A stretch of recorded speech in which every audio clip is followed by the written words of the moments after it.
Ordo Ksatria Teutonik didirikan pada tahun 1190 di Acre, Yerusalem, tepatnya pada masa Perang Salib ketiga.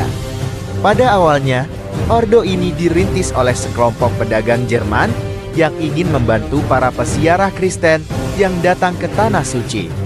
Mereka membangun rumah sakit Santa Maria di Yerusalem untuk merawat orang sakit dan terluka.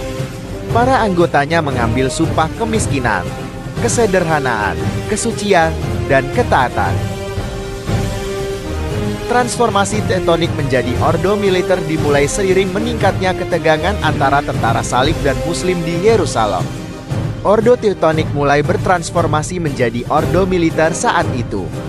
Pada tahun 1198, Paus Innocentius III secara resmi mengakui mereka sebagai ordo militer Kristen Katolik religius setara dengan Ordo Ksatria Hospitaler dan Ordo Ksatria Templar.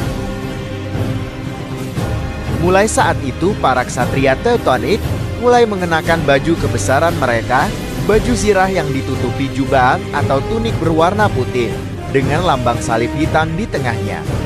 Mereka dilatih ilmu perang dengan sangat disiplin, serta tingkat keahlian yang tinggi. Ordo Teutonik ini memainkan peran penting dalam perang salib. Mereka terlibat dalam berbagai pertempuran besar. Misalnya pertempuran Acre tahun 1191. Pada peperangan ini, Ksatria Teutonik membantu merebut kembali kota Acre dari tentara Muslim Mamluk dan membuka akses ke Yerusalem bagi para peziarah Kristen. Kemudian pada pertempuran Hattin di tahun 1187, meskipun pasukan Kristen saat itu mengalami kekalahan besar melawan pasukan Muslim Mesir yang dipimpin Sultan Salahuddin Al-Ayyubi atau Saladin. Di sana Ksatria Teutonik menunjukkan keberanian dan kepahlawanan mereka dalam pertempuran ini. Pertempuran lainnya adalah Legnica di tahun 1241. Ksatria Teutonik memimpin pasukan Kristen yang besar. Di dalamnya terdiri dari ordo lainnya seperti Ksatria Templar dan Hospitaler. Mereka bersama kerajaan Polandia turut serta dalam aliansi pasukan Eropa melawan bangsa Mongol, meskipun pada akhirnya mereka mengalami kekalahan. Meskipun begitu, pasukan Mongol menderita kerugian dan banyak kehilangan tentaranya, yang pada akhirnya sukses mencegah bangsa Mongol untuk melakukan invasi lebih jauh lagi ke Eropa Barat. Perjalanan Ksatria Teutonik meraih kejayaan dimulai setelah Perang Salib di Yerusalem. Meskipun satu nasib dengan ordo lainnya yang terusir dari Tanah Suci. Setelah kehilangan Yerusalem yang jatuh ke tangan tentara Muslim, Ordo Teutonik memindahkan fokusnya ke Eropa Timur. Pada tahun 1230, atas undangan Konrad I, Duke of Masovia saat itu, mereka memulai kampanye militer untuk melawan bangsa Prusia Livonia yang dianggap kafir pagan atau penyembah berhala di wilayah Baltik. Dan pada akhirnya mereka berhasil menaklukkan Prusia dan mendirikan negara mereka sendiri, yang dikenal sebagai negara monastik Ordo Teutonik. Negara Ordo Teutonik menjadi negara yang kuat dan makmur. Di sana para ksatria membangun banyak kastil dan kota di wilayah Baltik, seperti Marienburg, Thorn, dan Königsberg. Mereka juga mempromosikan perdagangan dan pertanian, sehingga wilayah mereka menjadi pusat ekonomi dan budaya. Pada struktur pemerintahannya, negara Ordo Teutonik tidak dipimpin oleh seorang raja, melainkan dipimpin oleh Grand Master yang dipilih seumur hidup. Negara dibagi menjadi beberapa wilayah kompi, yang dipimpin oleh komandan. Masyarakat di negara Ordo Teutonik terbagi menjadi dua kelas, yaitu ksatria dan rakyat biasa. Ksatria berasal dari keluarga bangsawan Jerman, sedangkan rakyat biasa terdiri dari petani, pedagang, dan pengrajin.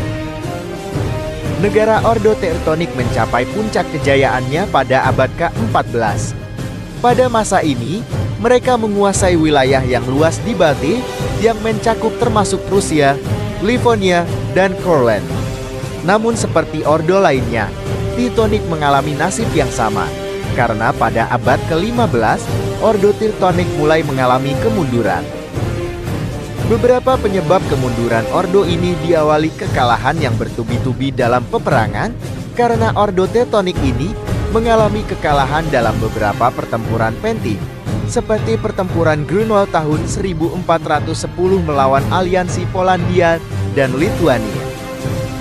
Kemudian penyebab lainnya adalah reformasi Protestan pada tahun 1525, di mana Grand Master Teutonic saat itu, Albrecht von Brandenburg, memeluk agama Protestan dan mengubah negara Ordo Teutonic menjadi Duchy of Prussia. Hal ini menyebabkan perpecahan dalam Ordo dan tentu saja pada akhirnya melemahkan kekuatan mereka. Selanjutnya peristiwa sekularisasi yang terjadi pada tahun 1809, di mana saat itu Napoleon Bonaparte, Kaisar Perancis yang berhasil menaklukkan Prusia, membubarkan Ordo Teutonic dan menjadikannya negara sekuler. Meskipun militernya dilenyapkan, pada kenyataannya secara umum, Teutonic memberikan banyak pengaruh dan sumbangan terhadap kebudayaan di Baltik. Mereka meninggalkan warisan yang kompleks dan kontroversial. Teutonic dikenang sebagai ordo militer yang kuat dan berani, tetapi mereka juga banyak dikritik karena kekejaman mereka dalam perang. Mereka juga melakukan konversi paksa bangsa Prusia penganut kepercayaan kuno leluhur mereka menjadi pemeluk Katolik. Pada arsitektur, Ordo Teutonic membangun banyak kastil dan gereja di wilayah Baltik yang masih dapat dilihat hingga hari ini, seperti Kastil Malbork di Polandia dan Katedral Königsberg di Rusia. Pada sektor ekonomi, mereka mempromosikan perdagangan dan pertanian di wilayah Baltik yang membantu meningkatkan ekonomi wilayah tersebut. Sedangkan pada pendidikan dan kebudayaan, mereka menyebarkan budaya Kristen di wilayah Baltik dan mereka mendirikan banyak sekolah dan universitas.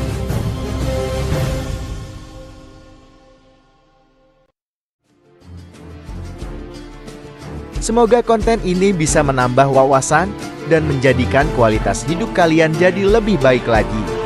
Ingatlah akan hal ini. Setiap orang harus kalah dalam pertempuran di masa mudanya, sehingga dia tidak kalah dalam perang yang sesungguhnya ketika dia sudah tua. Jika dianggap bermanfaat, silahkan like, follow, dan subscribe. Dan jika ada yang ingin disampaikan, atau ada masukan juga request untuk pembahasan konten selanjutnya, silahkan isi kolom komentar. Sampai jumpa di konten berikutnya.